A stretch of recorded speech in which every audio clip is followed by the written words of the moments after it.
Hello Algebra 1 students, Mr. Wagner here with the Algebra 1 Unit 1 review packet. We're going to go through each problem you see in that review packet. If you're one of my students, I would advise you to just use this video however you feel will benefit you the most. If you feel like watching the whole thing will be the most benefit to you, go ahead, do that. Watch the whole thing.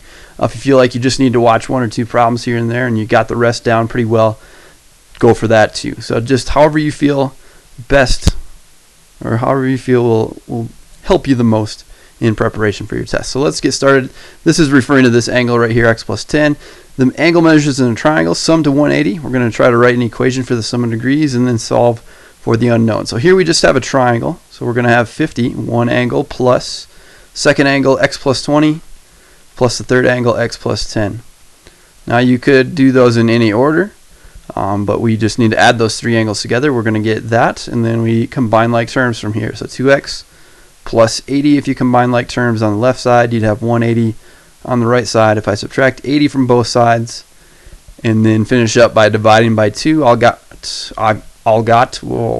hello there, I've got my answer there, x equals 50. So x equals 50, that's the answer for number 1. Number 2, we can think of this really as being divided into two triangles. So any quadrilateral is always going to be two triangles, or that would be 2 times 180. So the whole sum of a quadrilateral is going to be two triangles, 360. So we're going to have 360 is going to equal these four angles added up. So I've got x, I've got 50, I've got 2x and plus 30, and I've got 2x plus 20. Again, you could write those four things in any order. You just got to make sure that you get all of them. So from there, I'm going to combine like terms on that right side, and I'll have 10x plus 100, it looks like. So here on the left, I could have put this all on the left and this on the right instead. I just got it this way on this one. So nothing wrong with that. I'm going to subtract 100, and then I've got 260 equals 10x, and then finally divide by 10,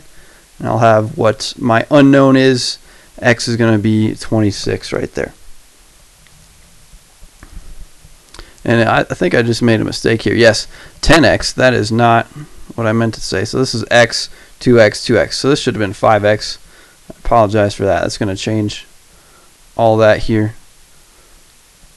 So we should have 5x, and then 5x divided by 5, and that'll give us 52 instead. So there we go. That is fixed now. So let's go from there, and let's see what we got for number 3. So number 3, set up the proportion and solve for the unknown length JU. So here's JU.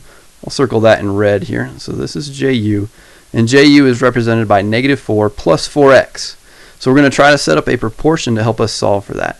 So I notice that this red side matches up with this red side in the same way that this green side is going to match up with this green side. I could also use this and this if I wanted to. I could set up a proportion using any of those matching parts. So I'm going to go with -4 plus 4x over 64. So the shorter red part to the longer red part, shorter part of this triangle to the longer part, and then I have to keep that consistent as I look over here. So shorter part to the longer part. This would equal 27 over 72. So from here I could cross multiply. I'm going to do that, and I'd have 72 times that whole quantity.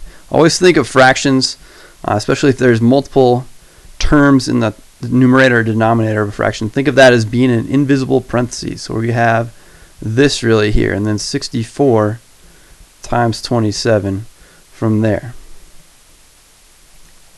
So when I distribute this, put some stuff into a calculator here, I would have -288 plus 288x. And then 64 times 27 in the calculator, I got 1728. From there, I'm going to add 288 to both sides. I'm trying to isolate the x, trying to get x by itself here. So I'm going to move that over here. That would cancel there. I'd have 288x equals, and if I add those things together, it looks like I have 2016. If I divide by 288, that'll give me my final answer. I should have x is equal to 7. So I say final answer, but I should say that this will allow me to reach my final answer. I'm trying to find the unknown length JU. So I'm going to take this then and find JU. JU is going to be -4 plus 4x. So -4 plus 4 times 7. I just solved for x. I now know that is 7. So I have negative 4 plus 28. My final answer, my final answer is 24 in this case. Number 4, a 10-foot tree is next to a flagpole. The tree is casting a shadow 5 feet in length, while the flagpole is casting a shadow 12 feet in length. So a flagpole is going to be a little taller than the tree because it's a longer shadow. How tall is a flagpole? So let's draw a diagram and solve this one. So let's say this is the flagpole, and we'll say this is the shadow of the flagpole. And so we have some parts here to consider. We know this would be a right triangle. We're going to make that assumption at least. We don't know this length. Let's call it x, and we do know that this is 12 feet. So we have a tree. It's a bit smaller. So let's say that's my tree. And then this is casting a shadow that is 5 feet in length. And we know the height of the tree. We're told that it's a 10-foot tree. So this is 10 feet right here. So you could set up a proportion to solve this one. This one is easy enough to look at and say, hey, this is 2 times bigger. But if that doesn't work, we want to set up a proportion. And you always want to solve or show where your answer is coming from. So you want to, even if it's as simple as just multiplying by 2, show me that you're doing that. Show me where that 2 comes from. Let's set up a proportion though, and let's see what we got. So here I could say x over 12. The height compared to the shadow is going to be the height compared to the shadow over here. So 10 over 5. You could cross multiply there, and you'd have 5x is 120. Then you could divide by 5, and just like we expected, since this height was 2 times as big as this shadow, this height should be 2 times as big as this shadow. That would be 24 for the height of the flagpole. And then don't forget your units. Always include those units. This is going to be 24 feet on this one. Let's move ahead to number 5 at this point. Number 5, we're trying to find the perimeter of this shape. If it's known to be 350, we're going to try to find x. So if we know if we add all the sides, that's perimeter, we're going to get 350. I could set up an equation like this then. 350 would equal, and then I'm just going to take all my sides, write them down. 80 minus 5x plus 50 minus x plus 48 minus 3x, and I just keep going around. So I went from here to here to here to here, and I'm going to add 10x, and then I'm going to add x, and then I'm going to add 5 minus x, and I'm running out of space, so I'm going to come up here and then add 2x, and then finally, to get back to where I started, 10x. So from there, if I'm going to combine like terms, I'm going to find all the x's. I think when you have this many, it's a good idea to cross them out one at a time. So we've got negative 5x, minus x would be negative 6x, minus 3x would be negative 9x, plus 10x would get back to just positive x. This would be positive 2x, positive x again, and then positive 3x, and then finally add 3x to 10x, 13x. So I'm seeing 13x, and then if I combine the constant terms together, the integer values together, 80 and 50 would be 130. 130 plus 48, that'd be 178. And I don't think, I do have a 5 there. So 178 plus 5, that's going to be 183 there. So if I have that and I write that down, we've got 183x. I'll do that in the green there. 183x, not x, sorry. X was the 13 part, so just 183. So from there, I can subtract 183 from both sides, and that's going to leave me with 167 equals 13x. And then from there, divide by 13, and we would have, if we round to the nearest 3 decimal places, which is something you've been told we're typically doing in class, at least for this year right now. So we've got 12.846 is approximately equal to x there. And it just says to find x, so we don't have to plug anything back in. We are done. That's an approximately equal sign that looked pretty bad there. Let me just make that look a little better. All right. So from there, let's check out some more, I would say, straightforward problems here. Solve each equation for the unknown. If you add 8x, you got 2x equals 32. And then divide by 2, and you've got x equals 16. Final answer right there. On this one, if you add 2x to both sides, you've got 9x equals 45. Then if you divide by 9, you'll have your final answer, x equals 5. Here, if you add 5 to both sides first, you'll have y over 12 equals 16. And then if you multiply both sides by 12, that'll get rid of the divided by 12 here.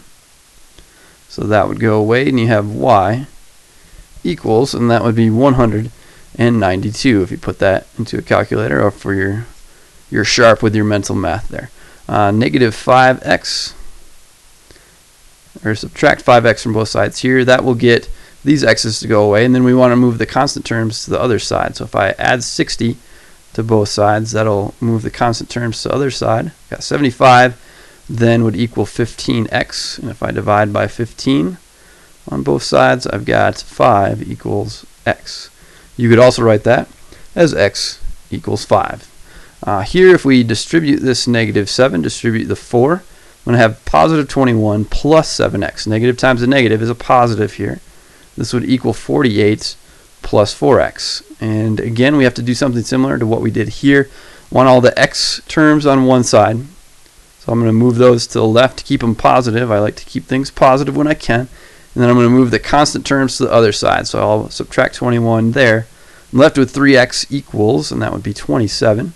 So this will give me a nice clean integer value of 9. X equals 9 for part C of number 6. Part F, here I would distribute that 4, distribute the negative 7. I had 20x then, minus 12 equals 14x plus 21.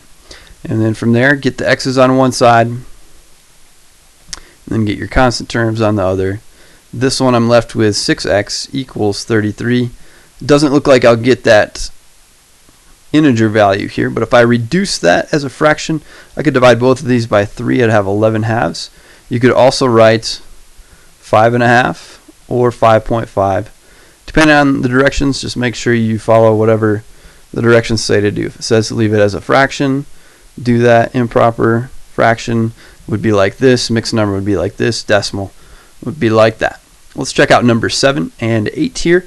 The area of the rectangle is known to be 64, so we know the area, we know A is 64 right there. Find x. We know this is a rectangle, so its area is base times height. That's the basic formula. Since A is 64, replace it with 64. The base is right here as 5x plus 4, and then the height is right here. Notice I'm using parentheses when I'm plugging stuff in. That makes it easier to see if we have to distribute here, which we do in this case. So 64 equals 30x plus 24. If you subtract 24 from both sides, you're left with 40 equals 30x. This one will be a fraction, but you can cross out the zeros there. You're just left with 4/3 after you divide by 30. So you could write it like that, or depending on what the directions say, 1 1/3 may be acceptable. 1.3 repeating could be acceptable as well. So moving on from there, this one being a triangle is going to be 1/2 base times height. And the area, if it's known to be 108, you're going to replace A with 108. The base right here, we can see that is 6x minus 4. And the height right there, perpendicular to that base, we can see is 24. So my advice is always to think of this as multiplying 3 things together. 1/2 times 6x minus 4 is a whole thing times the third thing, 24. You can multiply in any order you want. So I'm going to multiply the first thing by the third thing to start, since that looks like the easiest way to tackle this. So 1/2 of 24 would be 12. And now I have just 2 things being multiplied together. This, 12, and then this as a whole expression, 6x minus 4. So from there I could distribute. I would get 72x minus 48. Add 48 to both sides. Got 156 equals 72. And then from there, if I divide both sides by 72, I'll get an answer, and if I use repeating decimals, I can write it as 2.16, and the repeating part is just the 6 part, so I'll just put a little line there. So that would equal x. You could write this as a reduced fraction as 13 over 6, or as a mixed number as 1 and 5 over 6. That's a 5 right there, that's a 6 right there. What am I saying? That's not right. How many times is 6 going to 13 there, Wagner? 2 times. There you go. And you've got 1 left over. All right, there we go. All right, so from there, let's move on to number 9. Number 9, the area of the trapezoid is known to be 284. So trapezoid, we've got this formula. 1/2 times the height times the sum of the bases. and this is going to be 284. The height we're saying is x there, and the base, well, that's 12 and 20, so you're going to add 12 and 20 together. Here I can simplify in the parentheses, so I'm going to do that first. Think in PEMDAS, simplify in the parentheses when you can. And we've got 1/2 times x times 32. So half of 32, well, that's pretty simple. That would be 16. So I can divide by 16 from there, and that's going to get me x by itself. And it looks like that'll leave me with 17 3/4. You could say that's 17.75. Or you could write that as an improper fraction. 17 times 4 is 68 plus 3, that'd be 71/4. Let's take a look at number 10. We've got 4 different parts. So similar problems here. We're solving for the selected unknown. And if it doesn't say, you're going to solve for whatever the variable is there. So in part A, this we're going to try to solve for k. So if I want to get k by itself, think of this as x is one thing being multiplied by 8 by k, or 8 minus k as another thing. If I have something times something, we can move that to the other side or get rid of it on this side by dividing by that thing. So if I divide by x, I'm left with 8 minus k equals p over x. So I'm really close now. I want k by itself. So I could do one of two things. I could add k and then subtract p minus x. Or I could subtract 8 and then I could change the signs. I'm going to go with that second way, but either way would be valid. So I've got negative k equals p over x minus 8. I want positive k, so if I think of really dividing everything by -1, that's going to change all the signs. This would be negative p over x. This would become positive 8. You could leave your answer like this, or this would also be acceptable. If you just switch the order of these two things, you could write k would equal 8 minus p over x. That would be valid as well. Either this or this right there. Let's look at part B. We're going to try to solve this for h. So if I've got the whole thing here divided by 4, and I'm trying to isolate or get h by itself, that's going to be the easiest way to start. Multiply this side by 4, and then you got to do the same thing to the other side. So I've got 4x equals h times a plus c. Sure would be nice if I just had h. A plus c, think of that as one thing altogether. We've got one thing times another thing. You can divide by that other thing. So I'm going to divide by a plus c. And that does it for me. That gets rid of the a plus c here.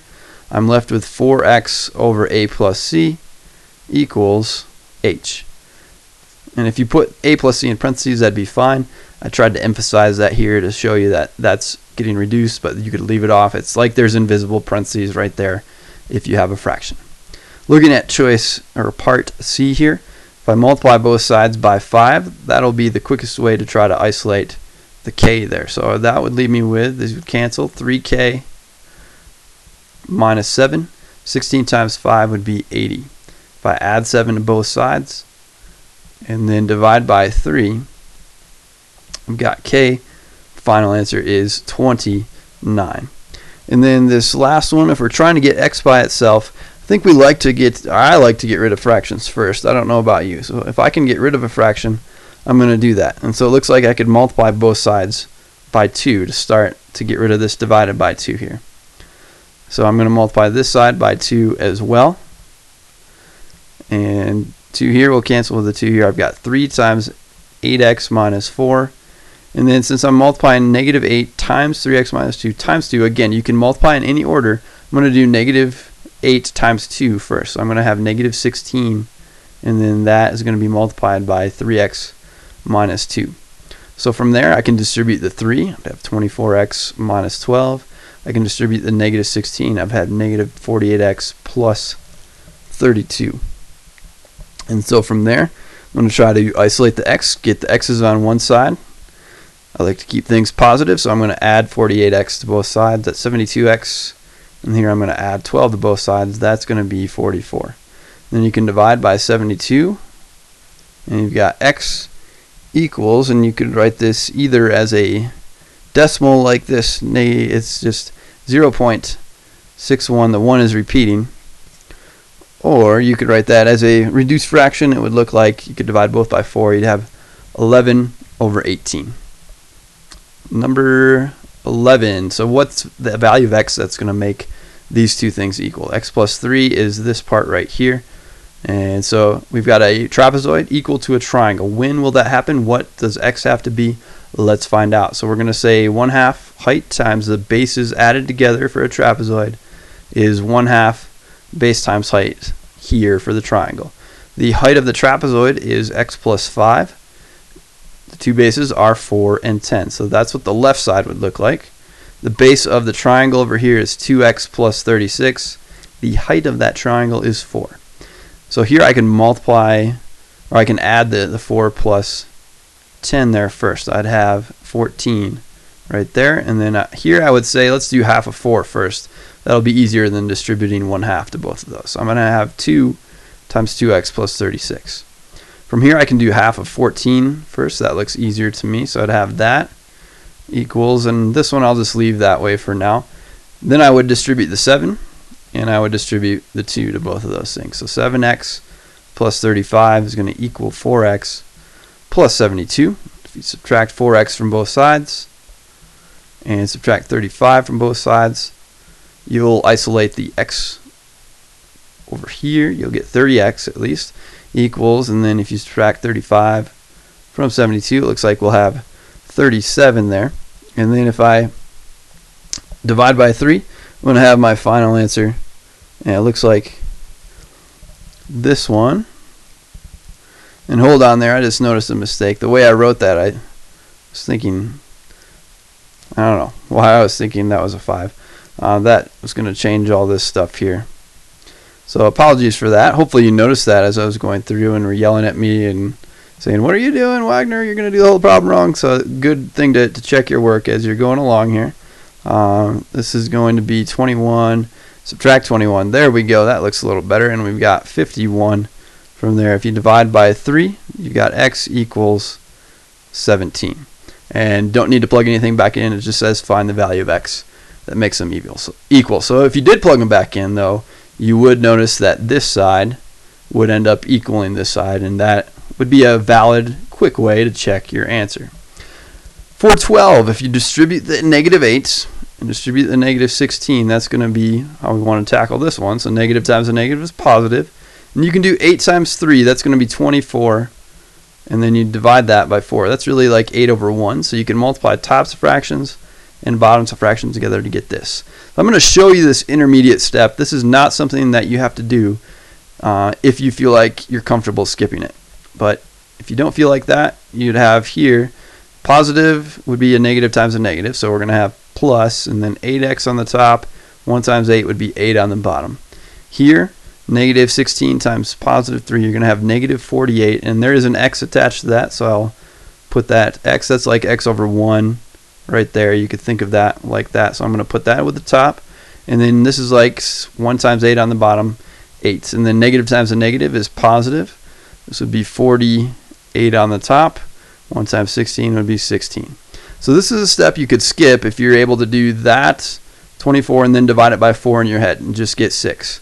Same thing here. If you could do 8x divided by 8 in your head and just get x, I'd be fine with that. And likewise here, if you just got to that and this right away, you could skip this step entirely. So this is not a necessary to show me the work step, but if it helps you, do it. Here we can add 6x to both sides. Subtract 6 from both sides. You've got 7x equals, and this would be negative 3 over here. Divide by 7, and you've got your final answer, 4x, negative 3 over 7. Likewise with b, we could think of this, all these things as being over 1. I'll show you that intermediate step. If you feel like you can skip that, do so. So this would be 8 on the top and then 4 on the bottom. This would be negative 16x on the top and 4 on the bottom. This would be negative 18x on the top, 2 on the bottom. And this would be positive 36 on the top and 2 on the bottom. So if you could do this in your head and get right to 2, this in your head and get right to negative 4x, this in your head and get negative 9x, this in your head and get 18, that'd be okay. I'm going to add 9x to both sides. That gets the x's on the left. Then I want to get the constant terms on the right. I'd have 5x equals, and it looks like 16. So you divide by 5, and you'd have your final answer, 16 over 5. You could write that as a decimal as 3.2, or as a mixed number you'd have 3 and 1/5. So let's take a look at number 13 from there. This one, it looks like we have a stem and leaf plot to do. So if you've got 16 students, 16 scores, and it looks like they're all from 20 in the 20s to up in the 80s. Those look like the ranges. I would start by writing the tens place as the stem, and then you're going to have leaves coming off of that. So 2, 3, 4, 5, 6, 7, and 8 will include everything we're looking for. And I'm going to try to, or I'm not going to try to, I'm going to actually use things to keep it really nice and straight as I go through. So these need to be lined up. I'm going to show you something in yellow here. I think you can, depending on your screen, you should be able to really lightly see the yellow. So this isn't really here. I'm just using this to remind you that, hey, things need to be lined up with a stem and leaf plot. If they're not lined up, then it's not done right. 20, the lowest 20 value I see, it looks like is 23. So I'm going to cross that off and write it down. And the next lowest 20 value I see is 27. So I'd have a 7 there, and then 29. I don't think I see any other 20s, so notice I'm keeping them evenly spaced as I go through here. Look for the 30s, find the lowest 30. That looks like it is, I see 35, 36, 38, and 39. So 29, I did use that one. So 35 looks like the lowest, and then 36, and then 38, and then 39. So notice this one is one higher than the 20s because there's one more 30 value than there is 20 values. From here, 40s, you've got 42, and I think that's it. You just have a 42. So I'm going to cross that out. This one only goes one high. And then from there, 50s, you got 51, 2, and 7, and 8. So 51, 52, 57, 58. We used all the 50s then. No 60s, so you leave that row blank there. And 70s, you've got 70, 71, and 73. And 80s, you've got 84. And so if you want to double check, just check how many leaves you have. You got 1, 2, 3 here, and you got 1, 2, 3, 4, that's 7, 8, 9, 10, 11, 12, 13, 14, 15, 16. I've got them all covered, and you can see that 30s and 50s have the most number of values. There are 4.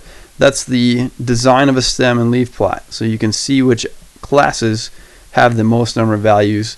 It's kind of like a histogram with the data written in there, readily visible for anybody to see.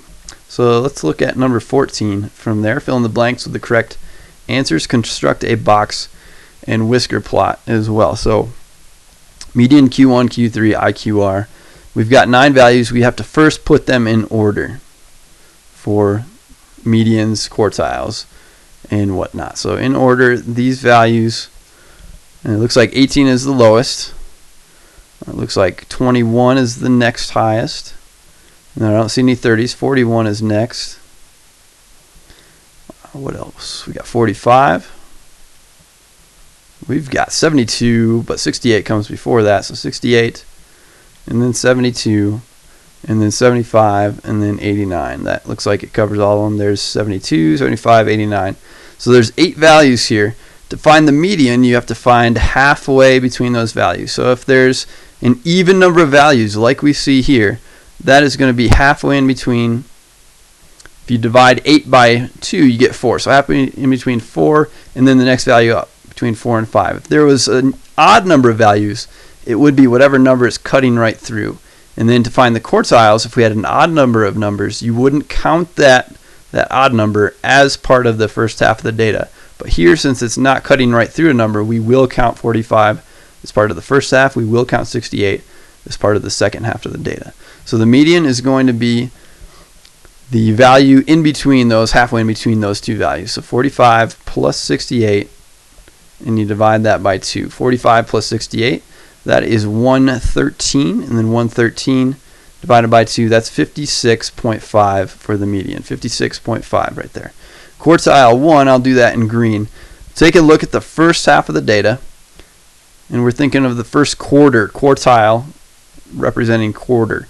So first quarter of the data would be halfway in between those values. 21 plus 41 divided by 2, that's going to end up being 31. That'd be 62 over 2. For the second half of the data here, this is quarter 3, so 75% of the way would be right there. So 72 plus 75 divided by 2, that's going to end up being 73.5 for quartile 3. And then finally from there, you've got the interquartile range, so that would be the Q3 value minus the Q1 value, which in this case is 73.5 minus 31, and that would equal 42.5. And then if you were asked to find the lower outlier, we would just take Q1, which is 31, and from that we would subtract 1.5 times the interquartile range, so times 42.5. So if you were to put that into a calculator, 1.5 times 42.5, and subtract that value from 31, looks like you'd have negative 32.75. So the lower outliers, you'd have to have actual negative values for something to be a lower outlier. It would have to be at that or lower. And then the upper outliers, you're going to take Q3, which in this case is 73.5, and to that you're going to add 1.5 times the IQR, times 42.5. Put that into a calculator, and you end up getting 137.25. So clearly in this one we don't have any outliers because nothing is this low or lower, and nothing is this high or higher. But if there were values that were this low or lower, this high or higher, we would have some outliers. From there, let's construct a box and whisker plot. So it looks like I'm going to go beneath the line instead of above the line because I'm running out of space here, but most of the time you'll see the box and whisker plot plotted above the line. We need those values to start. The minimum, which is like 0%, think of it like that. The Q1, 25%, the median, 50%, Q3, 75% of the data, and then the maximum, which is 100% of the way, would be the last value there. So 18, Q1 is 31, and the median is 56.5, Q3 73.5, and the maximum is 89. So again, this is like 0% of the data, 25% of the data, 50% of the data, 75% of the data, and 100% of the data here. Box and whisker plot is going to look like this. I'll do this in red. So this looks like if I went 0, 20, 40, 60, 80, 100, I would get all the values that I would want. So I'm going to say this is 0, 20, 40, 60, 80, and 100. That means this is going to go up by 2s every time. So this would be 2, 4, 6, 8, 10, 12, 14, 16, 18, 20, like that. Minimum is 18, so I'm going to put a dot right there at 18. Q1 is 31. Here would be 30 right there, so 31 just a little above that, between 30 and 32. 56.5. This is 50, 52, 54, 56, so just a skosh farther than 56. 73.5. Here's 70, 72, 74, so really close to 74. And then 89, so this would be 90 right there. You're just a little ways back from there. So then from there, make whiskers and make your box with the two quartiles and then the median. That's the box part. The whiskers part connects Q3 to the maximum and Q1 to the minimum. So that is your box and whisker plot for this set of data. Number 15, it looks like we've got some function notation stuff here. If we plugged in -2 into this function, f of x is that, we're going to get, and use parentheses when you're plugging in -2. So we have negative, and then whatever x is, which is -2 in this case, gets squared. And we have that minus 2 times whatever x is, plus 5. So notice those parentheses make a really big difference here, because you're going to have this negative sign not being affected by that square. This negative sign, however, will be. -2 times -2 would be positive 4. So I'd have a negative unaffected and then positive 4 after we square it. This -2 times -2 would become plus 4. and then plus 5. So I don't need the parentheses there anymore. I have negative 4 plus 5. These two things would cancel each other out. You'd have a final answer of 5 on that one. For g of x, you've got 2x squared minus 5x. If x was 6, g of x would look like this instead. 2 times 6 squared minus 5 times 6. Just plugging in 6 and evaluating what you have. So this would be 36, 6 squared. This would be minus 30. You've got 72 minus 30 for a final answer of 42. For 16, proportions, a great way, the best way I think to solve this kind of problem. 24 people think that getting the flu shot is the best way to protect against the flu. We look at the table, or the pie chart here, and we notice that getting a flu shot right here, that's 25% of people. So I'm going to say 24 compared to 25% is going to be about how many think that drinking orange juice. Well, drinking orange juice is right here, 2%. So 25% compared to 2%, 24 people compared to this unknown number of people that think orange juice is the best way. I'm going to call that x. From there, you can cross multiply, and you'd have 24 times 2, that's 48. 25 times x is 25x. If you divide both sides by 25, you end up getting 1.92 equals x. Now this is a word problem, some people will say. I call it more of a real life application problem because we're applying math in a real way to a real world problem. So that's a really good thing. That's what math really is all about, trying to get you to a point where you can use math to help you solve problems in everyday life. So this would be, if we're going to round that off, you're not going to say there's 1.92 people that think drinking orange juice is the best. You're going to round that up or down. Here, rounding up because it's closer to 2 than it is to 1. So about 2 people for number 16. Number 17, g of 2 times f of negative 3. G of 2. G is this red graph right here. So if I draw a point at an x value of 2 on the red graph, I get that value, or that point right there. So g of 2 is actually 2. And then f of negative 3, if I go back 3 and find that y value, that corresponding y value on the graph of f, I have negative 3. So I have 2 times negative 3. Does it always work out that this value and this value are the same and this one are the same? No. This is plug in 2 and you end up getting, that should be negative 2 right there. It's a good thing I asked myself that question, huh? So this should be 2, negative 2. That's the coordinate point that goes with that value, g of 2. And then the coordinate point that goes with f of negative 3, negative 3, negative 3 is that coordinate value. If you multiply these two things together, you get your answer of positive 6. So you could put that on the blank there as well. So you should have positive 6 for that one. Let's look at the next one. We've got g of 2. We already figured that out, was negative 2 on the graph. And then you've got k. You're trying to solve for k. You don't know what k is.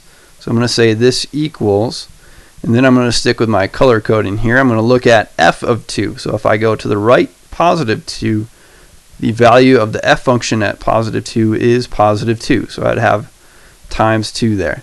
So here I have k times 2 equals negative 2. If I want just k by itself, I can divide both sides by 2. That would leave me with negative 1 equals k for that problem.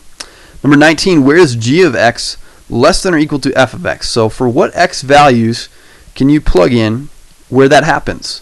Where does g of x, the red graph, go below or equal to the graph of f? So I see right here it's higher than f until this point right here. We're going to call that, estimate that as negative 1. So from negative 1 forward, considering x values, you have a graph, the red graph, the g graph, being lower or less than the f graph. So on this one, we would write that something like this: x is greater than or equal to negative 1. From there, where, for number 20, is f of x greater than 0? So if you look at f of x, that's the green graph, where does it become higher than 0? So right here, it is 0. So that's kind of an opening, but right after that, at 0.00001, it gets higher than 0. The y value gets higher than 0. So here, you could say anything where x is greater than 0. You can't say greater than or equal to in this case, because if you said equal to, it would actually equal 0. The y value of f of x would equal 0. So we can't have that happening. We have to say x is greater than 0, strictly greater than. Number 21, translate the following statements into coordinate points, then plot them. So this, if you're plugging in -1, it spits out +1. It gives you that as an output. If you input 2 into this one, you get an output of 7. If you input 1 into this function, you get an output of -1. If you input 3 into that one, you get an output of 0. So let's plot those points. -1, 1 would be right here. 2, 7, 1, 2, and then up 1, 2, 3, 4, 5, 6, 7 would be right there. This is B, this is A. 1, -1 would be right there. That would be C, and then 3, 0, 1, 2, 3, and then up 0 would be right there. 22, if you're circling the images that are not functions, a function has to have a one-to-one correspondence. So for each x value, there can only be one and only one y value corresponding with that x value. So 1 only goes to -5, 2 only goes to -1, 3 only goes to -5, 4 only goes to 0, 5 only goes to 0. It's okay if two x values go to the same y value. It's just not okay if one x value goes to the same, it's just not okay if one x value goes to two different y values. So here we're okay. Two different x values can go to the same y value. So again, 6, 1-to-1 with 5, 7, 1-to-1 with 8. So this one is a function. If you're circling images that are not functions, this one I would just leave like it is. Same thing here. 1 goes to 1, 2 to 4, 3 to 9, 5 to 25, and 10 to 25. So this one is also a function. So I would just leave that one as it is. Here you've got a table, but the idea is the same. X value -8 goes only to 9. X value of -6 only goes to 7. 0 only goes to 0. 6 only goes to 6. 7 only goes to 7. If 7 also went to 8 or something like that, then you would not have a function. But all of these are actually functions. So I'll just write that underneath it. This would be the only question I think I've ever seen where you could leave it blank and get it right. So this one, we didn't want to cross out anything. These are actually all functions. 23, the graph below is illustrating the temperature on a particular day as a function of hours since midnight. So this is going to be 0 hours after midnight, 3 hours, 6 hours, and so on. What is the temperature at 3 a.m.? So we're going to go to the right 3 and see where we are on the graph. And it looks like about -5 degrees. It doesn't say Celsius or Fahrenheit, so I'm just going to say -5 degrees. What time was the temperature? 5 degrees. So if we look at 5 degrees, when we go over, it looks like that happened right about there, and then again right about there. So I would estimate that to be maybe 12:30. If this is noon, this would be 12:30, maybe 1 o'clock. Maybe I should say 1:30. That's what I meant to say in the first place. So 1 or 1:30. So I would say around 1:30 p.m. And then again, it looks like, maybe you could say that's 1900 hours, or if you're not thinking military time, about 7 p.m. 6:30, 7 p.m. Somewhere in that range would be a pretty good answer, I'd say. So I'd say around 1:30 and 7 p.m. I think those are two good answers. You could be a little different than that since it's not real easy to see, and you could have the same thing. So if you said 1 p.m. instead of 1:30 p.m., I think I'd take that too. So I'll write down, I would accept 1:30, I would accept 1 p.m. Either of those would work. That's p.m. right there. Ooh, that's not looking very good. And then C, when was the temperature below 0 degrees? So it looks like that first starts right here. Maybe 1 a.m., something around there. And then where does it come back up to 0 degrees? I'd say right about there. So I'd say from about 1 a.m. to 11 a.m. That's where it looks like the temperature is below 0 degrees. And then it rises back up. And then you look at it again over here, it starts dipping down below 0 degrees. Once again, right about there, 2200 hours. That's about 10 p.m. So then I would say, and again,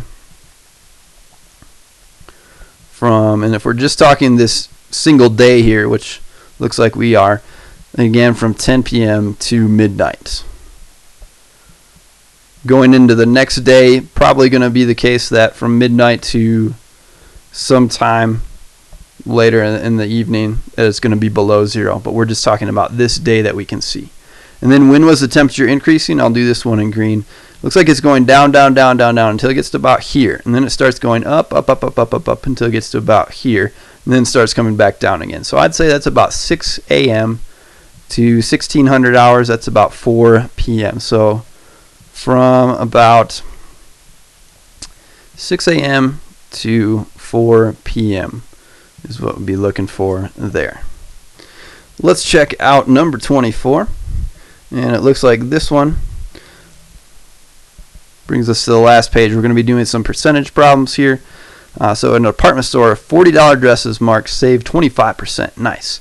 So we're going to save some money on this. If we get a value as a total cost that's less than 40, we're on the right track. If it's more than 40, I want you to shop at my store because you're going to give me more money if I have something on sale.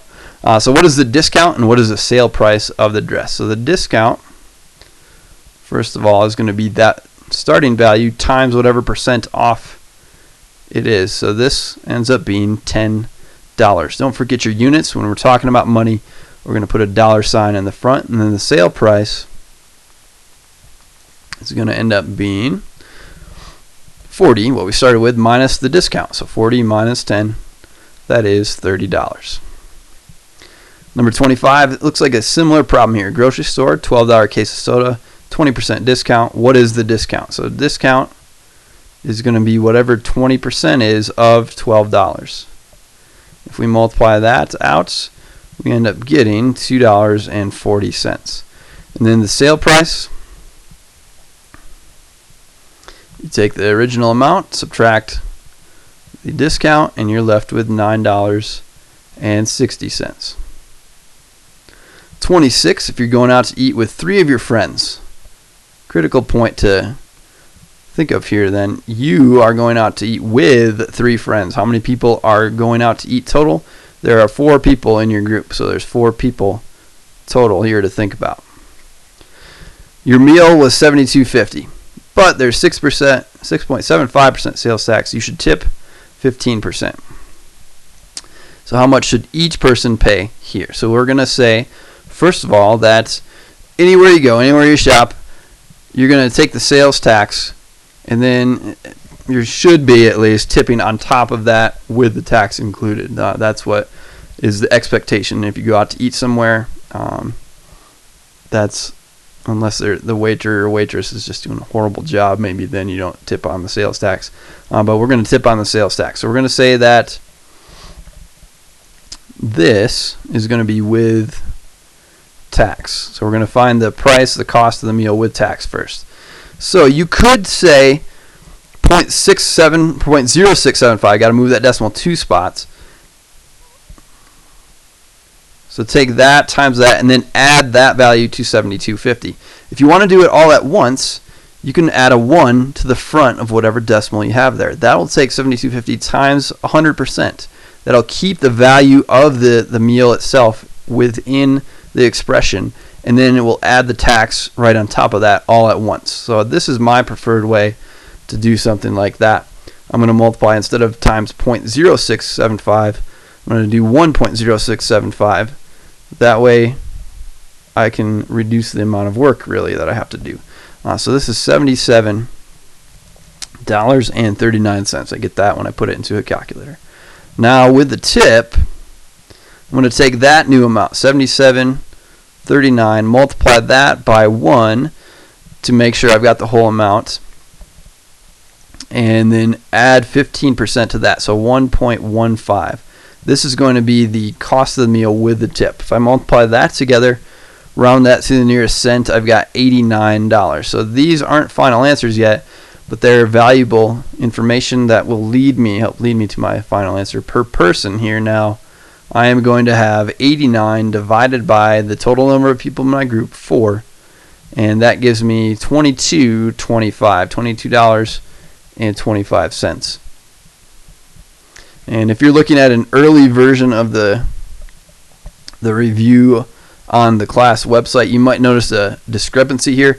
I meant to say 22.25 there instead of 22.50, because if you divide 88 by 4, you've got 22, and then $1 left over divided by 4 would be 25 cents, not 50 cents.